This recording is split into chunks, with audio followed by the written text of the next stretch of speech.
บอกว่าอย่าแทรกเข้ามาวุ่นวายแฟนเก่าก็คือแฟนเก่าหักแท้มันกินบ่ได้เจ็บจนน้ำตาไหลเมื่อได้ฟังคำบอกลากาบนละนอกะสุละนอเมื่อเจ้าลาเคยเป็นเทวดาต้องกลายเป็นมาเมื่อเจ้านั้นเฮาลากันแล้วเข้าใจบ่สมองอย่าคิดร่วงเกินเชิญออกจากชีวิตฉันไปสักที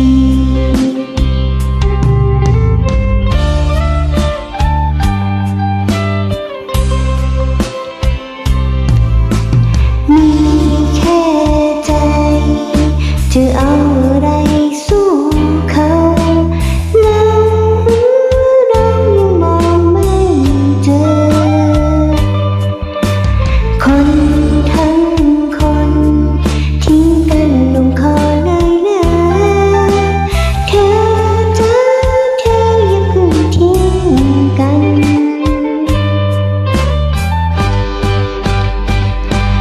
กอดเขา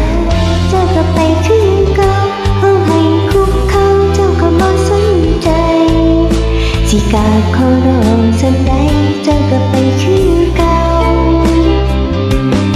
คนถูกทิ้งเป็นมาหาเจ้าของคนที่ทิ้งมันมาเดือนเก่าก็เจ็บกันเนาะเมื่อเขาบ่เอาเรา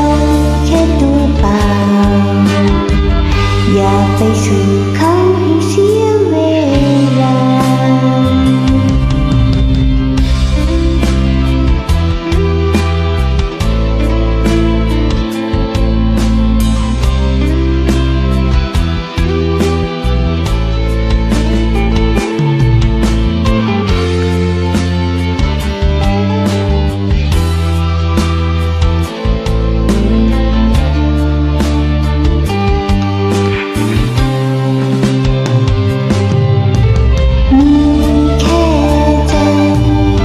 จะเอาอะไร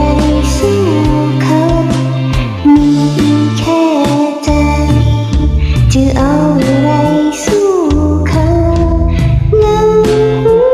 เรายังมองไม่เจอคนทั้งคนทิ้งกันลงคอเลยนะเธออย่าเพิ่งทิ้งกัน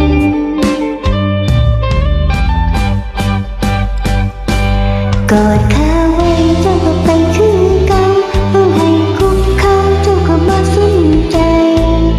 สิกราบขอร้องสันใดเจ้าก็ไปคือเก่าคนถูกทิ้งมันมาหาเจ้าของคนที่ทิ้งมันมาเดือนเก่าก็เจ็บกันเนาะเมื่อเขาบ่เอาเราแค่ตัวเปล่า